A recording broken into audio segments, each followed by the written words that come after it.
આજે આપણે બનાવીશું બીટનો જ્યુસ. એના માટે આપણે જોઈશે બીટ, આદુ, સંચળ પાવડર, ફુદીનાનો પાવડર અને લીંબુ. તો હવે આપણે બીટને સમારી દઈએ. આપણે એની છાલ કાઢી દેવાની, પછી નાના નાના કટકા કરીને આપણે ગ્રાઇન્ડ કરશું. તો પહેલાં પાણી વગર કરશું, પછી આપણે થોડું પાણી નાખીને ગ્રાઇન્ડ કરશું, પછી એને આપણે ગાળી લઈશું. પછી આપણે એમાં ફુદીના, સંચળ પાવડર અને લીંબુ એડ કરીશું. તો આપણે બીટ તો બહુ જ ફાયદાકારક છે આપણા શરીર માટે. હેમોગ્લોબિનને વધારે છે, એટલે કે લોહીને વધારે છે, અને હૃદય માટે તો બહુ જ ફાયદાકારક છે. તો ડૉક્ટર સલાહ આપે કે બીટ તમારે એક રોજ ખાવાનું છે, તો તમારે આ રીતે એનો જ્યુસ કરીને પણ તમે લઈ શકો. આ રીતે આપણે એને સરસ રીતે, અને તાજા બીટ મળે ત્યાં સુધી તાજા બીટ લેવાના.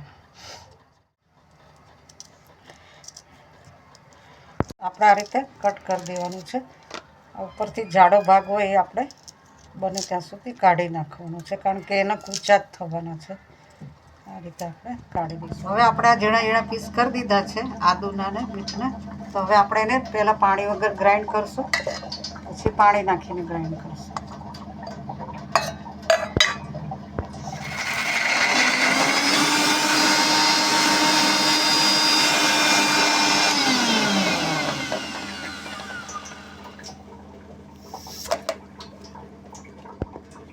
હવે આપણે એમાં પાણી નાખીશું.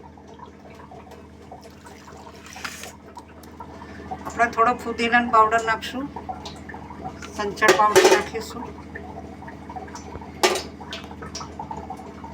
આપણે લીંબુ નીચોવીશું.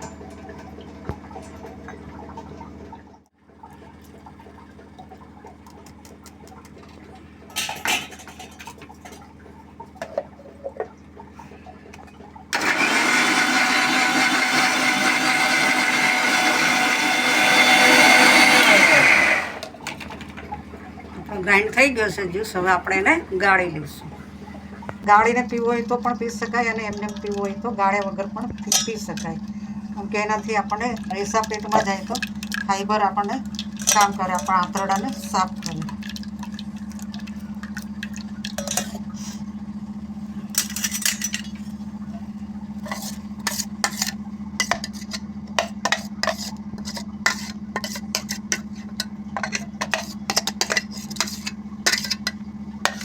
ના પલ્પનો પણ આપણે ઉપયોગ કરી શકીએ. આપણે આના ઢેબરા બનાવવા હોય તો પણ બનાવી શકીએ.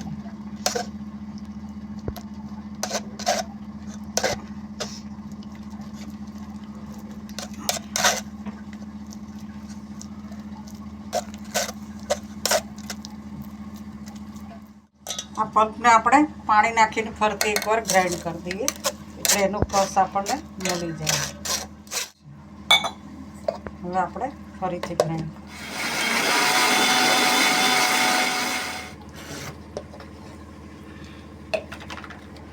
આપણે ગાળી લઈશું.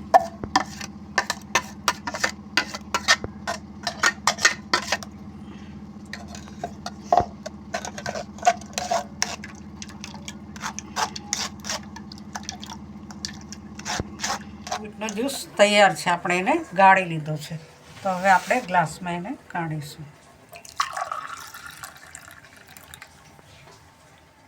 આપણો બીટનો જ્યુસ તૈયાર છે. આપણે હેલ્થ માટે સારામાં સારું હેમોગ્લોબિન આપણને બીટમાંથી મળતું હોય છે. એનો જ્યુસ આપણે તૈયાર છે. અને આપણે પ્રમાણસર જ ઉપયોગ કરવાનો, વધારે પડતો પણ પીવાનો નહીં, અને ડૉક્ટરની સલાહ અનુસાર જ એનો ઉપયોગ કરવાનો. જો તમને અમારી રેસીપી ગમી હોય તો અમારી channel the Bhavsar kitchen and આયુર્વેદાને સબસ્ક્રાઈબ કરો, અમારા વિડીયોને લાઈક કરો, કોમેન્ટ કરો અને શેર કરો. Thank you.